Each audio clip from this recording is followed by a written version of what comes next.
Hi అందరికీ, అందరూ ఎలా ఉన్నారు? మేమైతే చాలా బాగున్నాం. మీరు కూడా బాగుండాలని మనస్ఫూర్తిగా కోరుకుంటున్నాను. ఈరోజు నా డైలీ రొటీన్ అయితే చూపిస్తున్నానండి. ముందుగా అయితే నేను లెగవటం టీ అయితే పెట్టుకుంటాము. టీ తాగితే కానీ మైండ్ అనేది రిలీఫ్గా ఉండదు. ముందైతే టీ పెట్టేసుకొని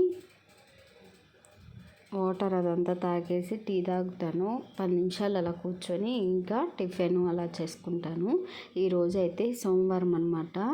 మా హస్బెండ్ ఇంటి దగ్గరే, మా హస్బెండ్కి సోమవారం సెలవు వస్తుంది. అందుకని చెప్పేసి ఇంటి దగ్గరే షటిల్కి వెళ్ళి వస్తూ టిఫిన్ అయితే తీసుకొచ్చాడు.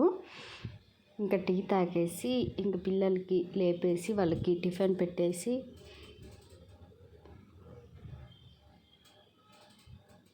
మా చిన్నోడైతే ఇంకా నిద్రపోతూనే ఉన్నాడు. ఇంకా లెగవలేదు. లేపితే ఇంకా నన్ను పని చేసుకొని ఇవ్వడు. వాడు ఇల్లంతా ఇంకా గోల చేస్తూ ఉంటాడు. ఇదండి మా ఇల్లు. ఇంకా బెడ్షీట్స్ అవన్నీ తీసేసి నీట్గా మడతేసుకొని మా వాడు కార్ ఛార్జింగ్ పెట్టుకున్నాడు తిరగటానికి. ఇంకా ఇల్లు పెద్దోడు. ఇంకా నేను ఇక్కడ పచ్చకర్పూరం వేస్తున్నాను. ఎందుకంటే వర్షాకాలానికి దోమలు అలాగే చీకటిగలు ఎక్కువగా వస్తూ ఉంటాయి. ఈ పచ్చకర్పూరం వేయటం వల్ల ఆ స్మెల్కి దోమలు కానీ చీకటిగలు కానీ ఉండవు. అందుకని చెప్పేసి నేను గుడ్ నైట్ వాటికన్నా ఇదైతే ఎక్కువ యూస్ చేస్తాను. వీళ్ళు ఎంతమంది ఇలా యూస్ చేస్తారో నాకైతే కామెంట్ చేయండి. భలే స్మెల్ వస్తుందండి. మైండ్ అంతా రిలీఫ్గా ఉంటుంది.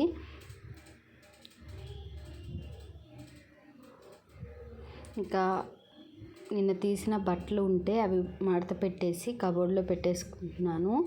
మా చిన్నోడికి హాట్ వాటర్ అయితే కాగపెట్టి ఇడ్లీ పెడతా కదా, కోల్డ్ వాటర్ తాపను, కొంచెం గోరువెచ్చగా అయినా కలిపి తాపుతాను. దీనిలోకి ఒక చల్లటి నీళ్ళు పోస్తానన్నమాట. మరి హాట్ వాటర్ అయితే తాపను. వాడికి ఇడ్లీ పెట్టేసి వాడు ఇడ్లీలో సాంబార్ కన్నా చట్నీ కన్నా ఇలా పాలైతేనే ఎక్కువ ఇష్టపడతాడు.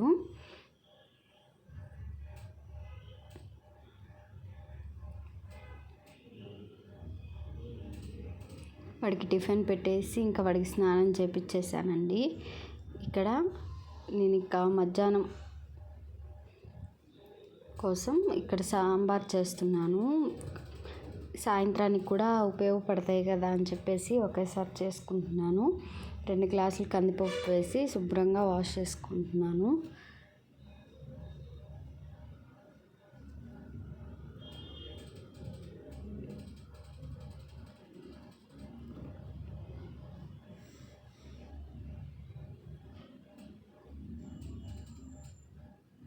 మీరు అనుకోవచ్చు, ఇల్లు తుడవరా, మీరు ఇల్లు చిమ్మరా, అంట్లు కడగరా, ఇవి చూపించలేదేంది అనుకోవచ్చు.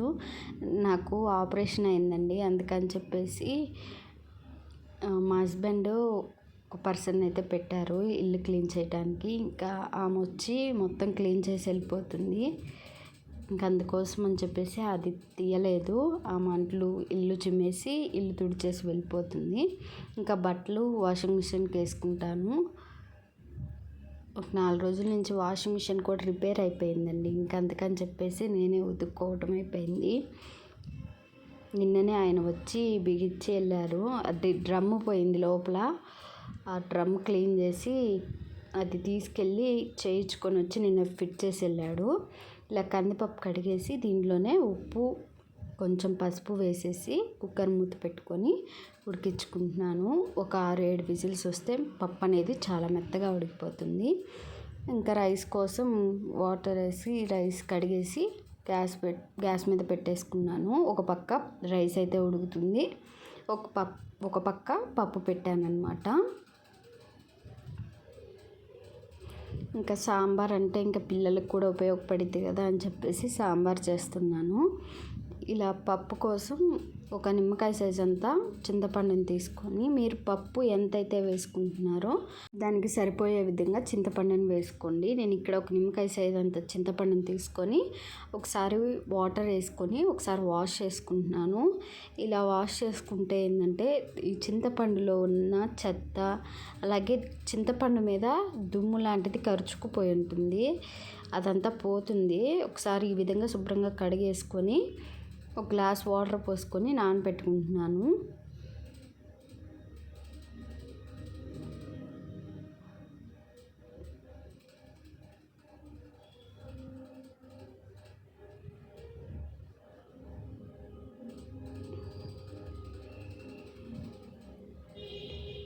ఇంకా మా పిల్లలు సౌండ్ చేస్తూ ఉన్నారండి, అందుకని చెప్పేసి నేను ఇలా వాయిస్ ఓవర్ అయితే ఇస్తున్నాను. సాంబార్ కోసం 2 క్యారెట్లు, అలాగే 2 టమాటాలు, 1 ఉల్లిపాయ, 4 దొండకాయలు, అలాగే ఒక 5 పచ్చిమిరపకాయలు వేసుకొని శుభ్రంగా వాష్ చేసుకుంటున్నాను. మీకు ఇష్టం ఉంటే మునక్కాయ వేసుకోవచ్చు, ఉల్లగడ్డ వేసుకోవచ్చు, బెండకాయ వేసుకోవచ్చు, సొరకాయ వేసుకోవచ్చు, మీ ఇష్టం అనమాట. నా దగ్గర ఇవే ఉన్నాయి, అందుకని చెప్పేసి వీటితోనే సాంబార్ చేస్తున్నాను. ఇవన్నీ కట్ చేసి పెట్టుకున్నాను. క్యారెట్ మా పెద్దోడికి సాంబార్లో క్యారెట్ అంటే బాగా ఇష్టం అనమాట, అందుకని కొంచెం ఎక్కువే తీసుకున్నాను. క్యారెట్, ఉల్లిపాయ, టమాటా, పచ్చిమిరపకాయ, దొండకాయ, కొంచెం కొత్తిమీర కట్ చేసి పెట్టుకున్నాను, అలాగే కరివేపాకు. ఇవి మనకు కావాల్సిన ఐటమ్స్ అనమాట. పప్పు అయితే చాలా మెత్తగా ఉడికిపోయిందండి. పప్పు గుత్తి వేసుకొని ఇలా మెత్తగా వెనిపేసుకోవాలి. మీ దగ్గర స్మాషర్ ఉన్నా కానీ దాంతోనే వెనిపేసుకోండి, బాగుంటుంది టేస్ట్ అనేది.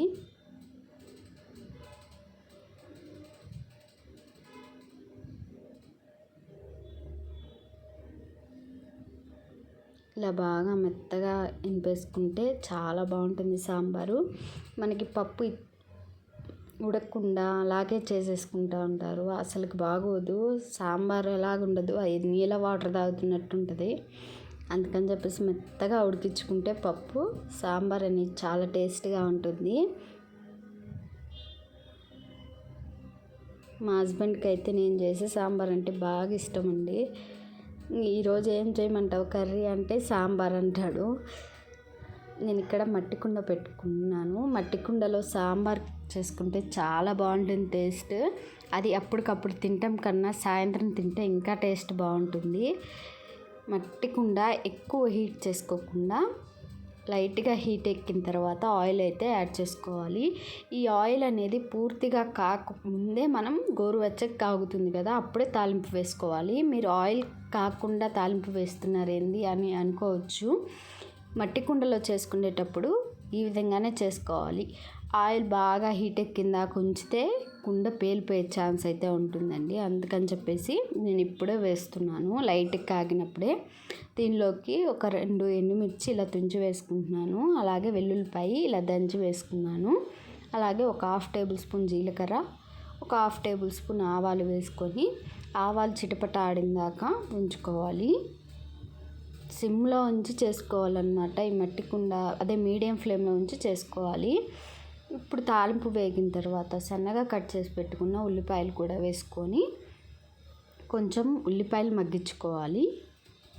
ఎప్పుడైనా మట్టి కుండల్లో యూస్ చేసేటప్పుడు స్టీల్ గరిటెలు వాడకండి. మీకు తెలుసుంటే ఓకేనండి, తెలియని వాళ్ళ కోసం చెప్తున్నాను. స్టీల్ గరిటెలు వాడటం వల్ల మట్టి కుండ అనేది తొందరగా అరిగిపోతుంది. చెక్క గరిటెలు వాడుకోండి కలిపేటప్పుడు. అంతకైతే తర్వాత మనం వేసుకునేటప్పుడు స్టీల్ గంట పెట్టి వేసుకోవచ్చు. కలిపేటప్పుడు మనం కలుపుతాం కదా, ఆ ఫోర్స్కి ఆ కోటింగ్ అంతా లేచిపోతుంది, అందుకని చెప్తున్నా. ఉల్లిపాయలు కొంచెం మగ్గిన తర్వాత 2 రెమ్మల కరివేపాకు ఇలా వేసుకోవాలి.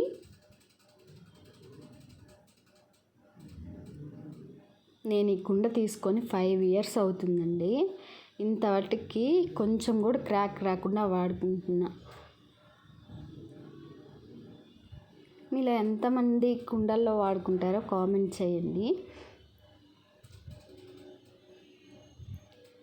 ఉల్లిపాయలు కొంచెం మగ్గిన తర్వాత పచ్చిమిరపకాయలు కూడా వేసుకొని 1 నిమిషం పాటు ఫ్రై చేసుకోవాలి. అలాగే దీనిలోకి క్యారెట్ కూడా వేసుకోవాలి.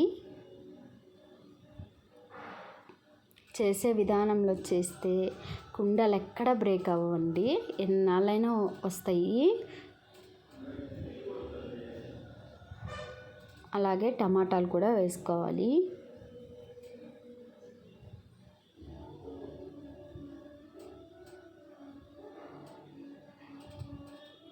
కర్రీ ఫాస్ట్గా అయిద్దని మట్టి కుండల్లో హై ఫ్లేమ్ పెట్టి మీద ఉడికిస్తూ ఉంటారు. అలా ఉడికిస్తే కుండలు బ్రేక్ అయిపోతాయండి. చూసుకొని జాగ్రత్తగా వాడాలి కుండలు అనేది. దీనిలోకి టమాటాలు అలాగే దొండకాయ ముక్కలు కూడా వేసేసుకొని ఒకసారి కలిపేసుకొని మూత పెట్టి మన ముక్కలు మగ్గేటట్టు కొంచెం ఉప్పు వేసుకోవాలి. ఎందుకంటే ఉప్పు వేయటం వల్ల టమాటా ముక్కలు, క్యారెట్ ముక్కలు, దొండకాయ ముక్కలు తొందరగా మగ్గిపోతాయి. ఆల్రెడీ నేను పప్పు ఉడికించేటప్పుడు 1 టేబుల్ స్పూన్ వేసాను. మళ్ళీ ఒక 1/2 టేబుల్ స్పూన్ ఈ ముక్కలు ఉడికేటప్పుడు వేగేటప్పుడు తొందరగా మగ్గుతాయి. మూత పెట్టి ఒక 5 నిమిషాల పాటు మగ్గించుకోవాలి. ఇలా మగ్గిన తర్వాత ఒకసారి కలిపేసుకొని, నేను ఇక్కడ పచ్చిమిరపకాయలు వేసా కదా, కొంచెం కారం తక్కువే వేసుకుంటున్నాను. ఎందుకంటే పిల్లలు ఉన్నారు కదా, వాళ్ళకి పెట్టాలి కదా. వాళ్ళు కారం ఎక్కువ వేస్తే అసలు తినరండి. అందుకని నేను చూసి వేసుకుంటాను. ఒక 1/2 టేబుల్ స్పూన్ కారం వేసుకొని మళ్ళీ సాంబార్ పౌడర్ కూడా వేయాలి. అందుకని చెప్పేసి నేను చాలా తక్కువ వేస్తున్నా కారము.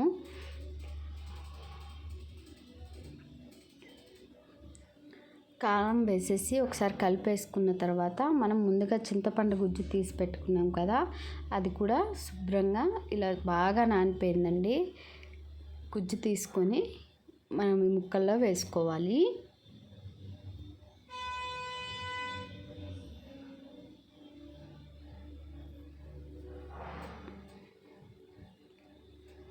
చింతపండు గుజ్జు కూడా ఈ ముక్కల్లో యాడ్ చేసుకోవాలి. ఈ పులుపుకి తగ్గట్టు మనం వాటర్ అనేవి యాడ్ చేసుకోవాలి. నేను ఇక్కడ పులుపుకి తగ్గట్టు 2.5 గ్లాస్ వాటర్ అయితే పట్టింది. ఇలా అంతా కలిపేసుకొని ఇప్పుడే ఉప్పు సరిపోయిందా, పులుపు సరిపోయిందా చూసుకోవాలి. ఇలా మొత్తం కలిపేసుకొని దీని మీద మూత పెట్టి ఈ చింతపండు పులుసు పోసాం కదా, ఇవి వాటర్ కొంచెం తెల్లిందాకా ఉంచుకోవాలి. ఈలోపు రైస్ కూడా అయిపోయిందండి, బాగా కుక్ అయింది. బట్టలన్నీ వాష్ చేసి ఆరేసాను. అదే వాషింగ్ మిషన్ రిపేర్ అయిందని చెప్పా కదండి, ఇంకా చేత్తోనే ఉతకటం అన్నమాట. ఇలా బట్టలన్నీ ఆరేసుకున్నాను. సాంబార్ అయితే వాటర్ తెరులుతూ ఉంది కదా, ఇప్పుడు ఈ స్టేజ్లో మనం పప్పు వేసుకోవాలి. ఇలా పప్పు వేసుకొని ఒకసారి బాగా కలిపేసి మూత పెట్టి మళ్ళీ ఈ సాంబార్ అనేవి తెల్లిన దాకా ఉంచుకోవాలి మూత పెట్టి. ఫస్ట్ టైం అండి నా డైలీ రొటీన్ అయితే చూపిస్తున్నాను. ఇలా మూత పెట్టి ఈ సాంబార్ తెల్లేదాకా మీడియం ఫ్లేమ్లో ఉంచేసి తెరలనివ్వాలి. ఇలా సాంబార్ తెరులుతున్నప్పుడు దీనిలోకి సాంబార్ పొడి అయితే యాడ్ చేసుకుందాం. ఒకసారి నేను హోమ్ మేడ్ కూడా చేస్తానండి సాంబార్ పౌడరు. ఇదైతే బయట కొనింది, ఆ వీడియో కూడా ఒకసారి అప్లోడ్ చేస్తాను. సాంబార్ పొడి కూడా వేసుకుంటున్నాను. 1 టేబుల్ స్పూన్ పెద్దది, 1 టేబుల్ స్పూన్ వేసుకున్న, చిన్న స్పూన్ వేయటం వల్ల మీకు అలా అనిపిస్తుంది. ఇలా వేసుకొని మొత్తం కలిపేసుకొని మనం సాంబార్ పొడి ఎప్పుడైతే వేస్తామో అప్పుడే కొత్తిమీర కూడా వేసేసుకుంటే కొత్తిమీర ఫ్లేవర్తో చాలా బాగుంటుందండి. సాంబార్ కానీ పప్పుచారు కానీ చాలా బాగుంటుంది. రసంలో వేసుకున్నా కానీ ఇంకా బాగుంటుంది.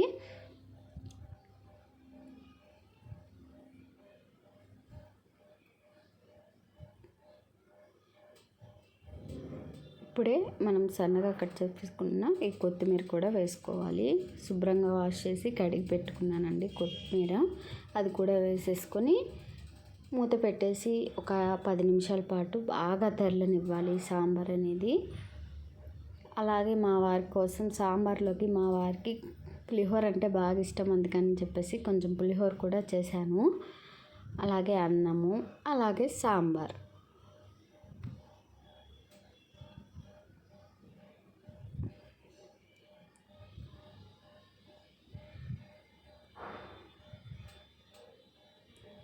అలాగే చికెన్ కర్రీ అనమాట. గుజ్జుగా చేశాను, మా వారు గుజ్జుగా చేయమంటే అలా చేశాను అనమాట. సాంబార్లోకి ఫ్రై పకోడీ వాటికన్నా ఇలాగే